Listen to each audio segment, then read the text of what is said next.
Okay, I'm back. Here we are. Here we go.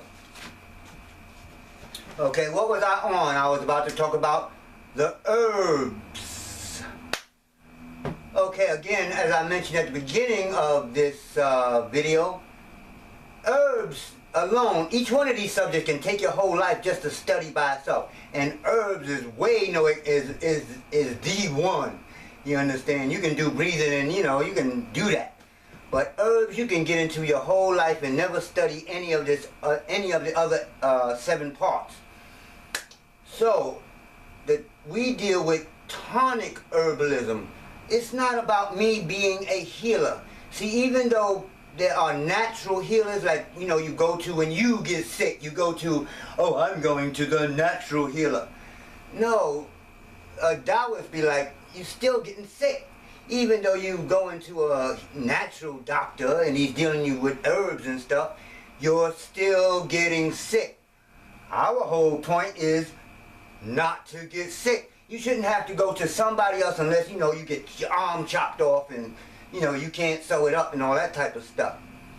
So now, obviously, in Kana Bliss Yoga, we're dealing with the holy herb. And I'll be joking a lot, but yeah, obviously I put a lot of energy and work into this thing. It's not just some fly-by-night thing to me. So at this point we're dealing with Taoism.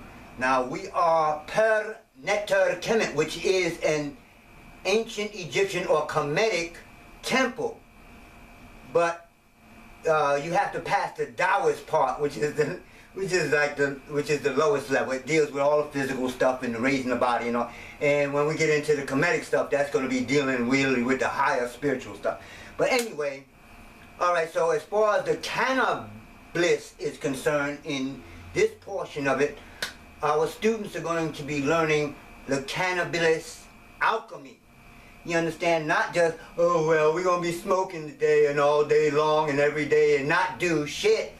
No. This herb is totally fantastic. I'm not going to be trying to big it up right now, but the alchemy is about one thing. As a temple, as a church, one of the things we're going to be doing is making the cannabis or cannabis medicine. Now, y'all can check it out. Look up Rick Simpson oil. That's kind of like what we're going to be doing, which is a concentrate of the cannabis. And this oil is healing people for real, for real. Y'all can take this as a joke. Y'all can take me as a joke. But this cannabis healing is not a joke. You understand? I done researched it. I done research. I said, boss. No, I researched it, and I've seen little white kids, with really, really bad epilepsy. I done said this before, and I'll say it again. They have real bad epilepsy, and they take this cannabis medicine. Wow! It's curing cancer. They've proven it. The science is out there, and stupid Negroes are focusing on the bad side effects of cannabis. Oh, it makes me lazy. Okay. Well, that's where the spiritual side come in, because you have to have something to do with this when you get high. When you get high, you up there with the most high, or you're trying to get high with the most. Well, I'm going into altogether something else. Alright, so we're going to be dealing in this part of it with the herbs, with the cannabis, as well as the tonic herbs, Chinese tonic herbs combined with this Rick Simpson oil, this cannabis oil, with hemp seed. I just gave you the formula to immortality. This is the Margu formula for immortality. Chinese tonic herbs, you got to learn a little bit about them before you know which ones to put together, because it's a formula. Rick Simpson oil, the concentrated cannabis with all the THC in it, oil, and hemp seeds. Oh my goodness. You don't even know what I just gave you. Anyway, the 4th month is, we call it Tui Na, acupressure. Acupressure is same, basically the same as acupuncture, except ain't no nigga sticking needles in you, right? You can learn how, like this one here is right with a, oh, don't get old. Right where the joint meet, you know, you get a bad headache. Can you see that? And you press in there, it gotta, you know, the point is, it gotta be a little painful for it to work. And you press on that point, and depending on what type of headache, I just pointed myself in the eye. You can take your headache away. So acupressure, we don't really, again, a real Taoist, really don't use it for headaches. I don't get that garbage that y'all humans, man, y'all kill me. Y'all like this one up there. I have things, and I have this, and I have money. She said, what do you have? I have my health. I'm 60 years old, I can still start a whole business tomorrow, which I'm doing. You understand? I'll be doing this for the next 60 years until I get tired. You understand? Dropping apart, falling apart. You understand? But got everything. Anyway, I'll be nice. So acupressure, the way we use it, is to move all this energy that you're going to be building up. Believe me, this chi you're going to be building up through meditation, through the diet. Or we hate to say diet. Yeah, die if you keep eating like you eating. The 5 tastes of foods and the yin and yang and all that, the herbs, all that, you're going to be like, whoa, man. If you're not doing your meditations, you're going to be bouncing off the walls. Literally, you have to ground. That's something I learned in Tai Chi. You see, I'm still like, I don't do my grounding like I should. You understand? My energy is still kind of, but I do it enough to focus for a few minutes anyway. So, what happens is, especially when you're first starting to learn these things, the energy, the chi, the bio-electromagnetic energy, might have blockages in certain points where you done been tense, you done been walking around like this, you know, what up, dude? And you all tensed up, all up in here, or been looking down at your camera all day, and you walking around like this, or you know, the niggas with the pants hanging on, they walk like they got chains. You walking like you got chains on your legs. You ever thought about that? Like you're going to jail with chains on your legs? You know, these people are gonna come to me with special problems that are 20th century. You understand? Walking around with their necks down all day and stuff like that. These are gonna be special problems. I don't go through none of that junk. So acupressure is the move to keep the energy moving smooth, where if there's a blockage, you press a point and that energy will move. This is incredible to me that people are not into this stuff, because y'all get into, say, computers, right? Well, I just told you that you have a energy system in your body that has buttons that you can press and help the energy move. I just told you by breathing, you can take your tiny little bit of energy. People can't take my energy because I talk like this from here. And people are like, oh man, what's wrong with you? I'm like, that's how I talk, dude. I'm telling you the secrets of the technology of your body. And melanin is a whole nother thing. The melanin chi connection that I put together, you people don't know shit. Anyway, I'm sorry, I get a little egotistical because I've been put down so long because I'm kind of inverted, what you call that? Introverted, you know, I'm an introvert. I'm in here and I'm writing books and stuff, and people don't think I'm doing nothing. I'm making thousands of videos, and you see it now. Anyway, the 5th part, after we get out of, moving chi, we get into the really good stuff. You thought I was controversial talking about the holy herb. Oh my goodness, wait until they learn about the Sexual Kung Fu. Yes, this is the height of the science.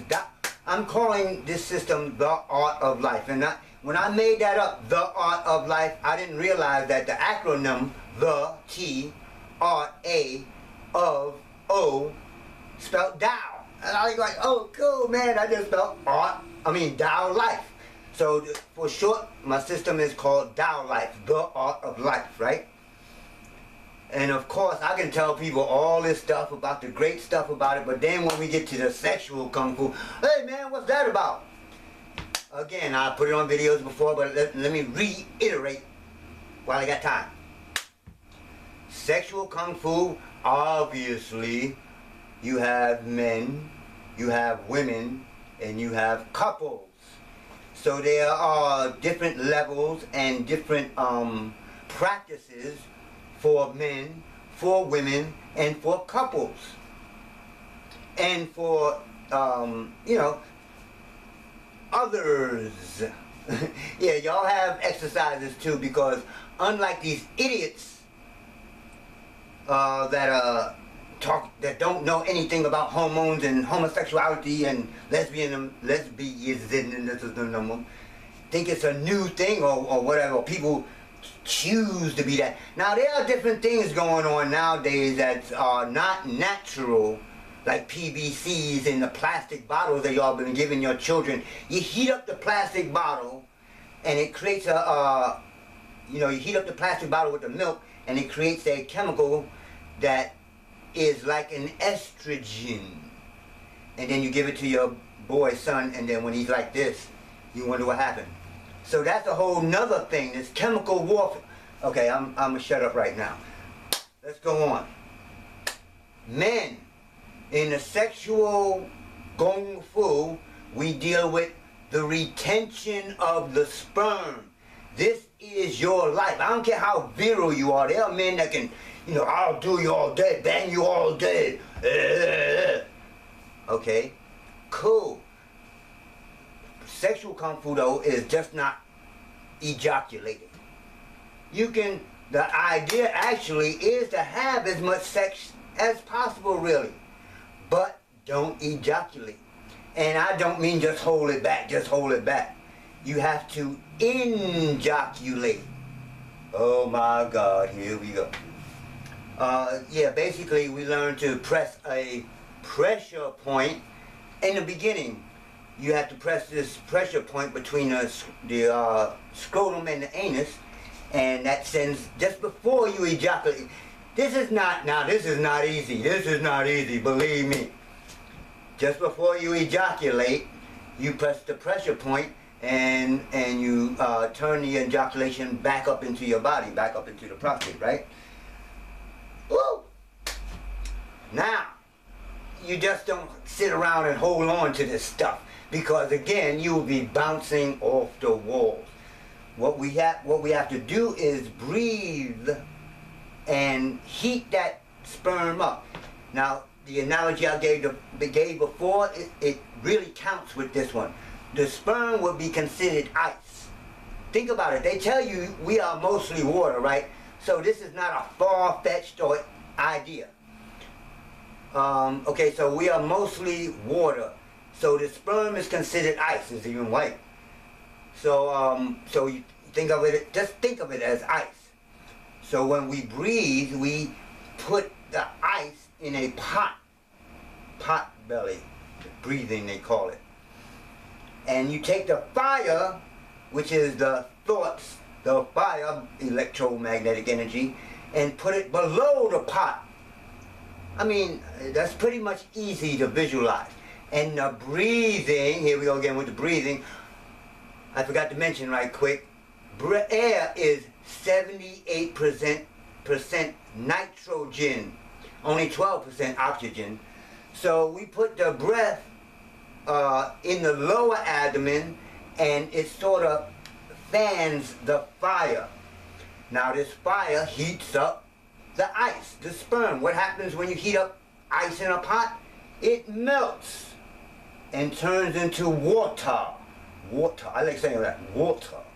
Now water is like the real representation of the ethers. That's a whole nother magical story. So now what happens to water if you keep heating it up? It turns into steam. As a matter of fact, water is the only thing that can form all three of the basic, whatever you call them, solid, ice, liquid, water, and steam, gas. Nothing else do that. Nothing else do that. So now we turn this sperm, which is in this pot, into water, which goes to the next pot in your solar plexus. Whole nother story. Solar plexus is another pot. This is why we used to, this is the representation we used to use with our bong when I was in California. We're going to get back into that. This represents the alchemy. So it rises up to here as water, and then as you continue to practice meditation and breathing, etc., it rises. It's refining. You're just refining the sperm into finer and finer material until it turns back into total spirit, which is housed in the original cavity of the spirit. That's what you might call the first, we call it the first eye, you might call it the third eye. They call it the pineal gland. We call it the pineal gland. My man don't like that, but it gets hard when you get hard, you understand?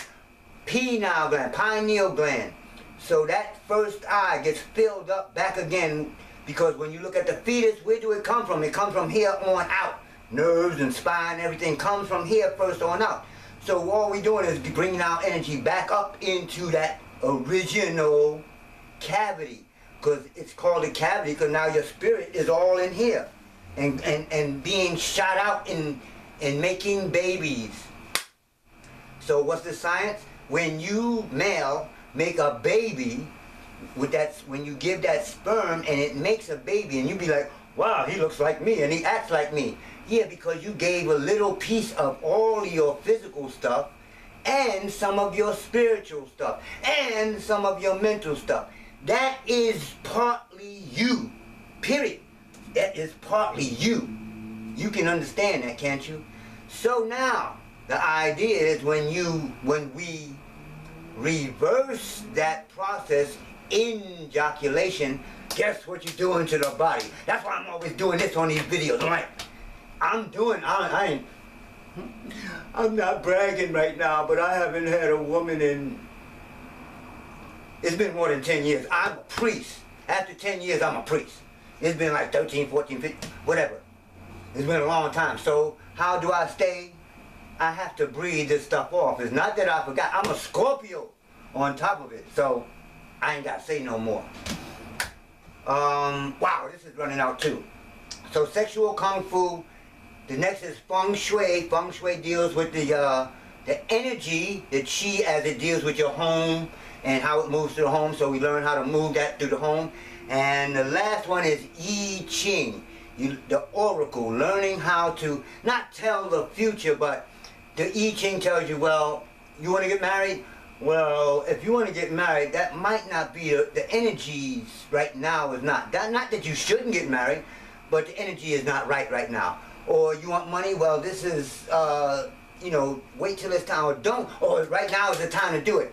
That's what the I Ching tells you. So I'm running out of time. I don't want to make this 3 videos. I just want to introduce the Art of Life. Go to the introduction. I'll introduce each one on there. And I'll see you later. Peace. I'm out.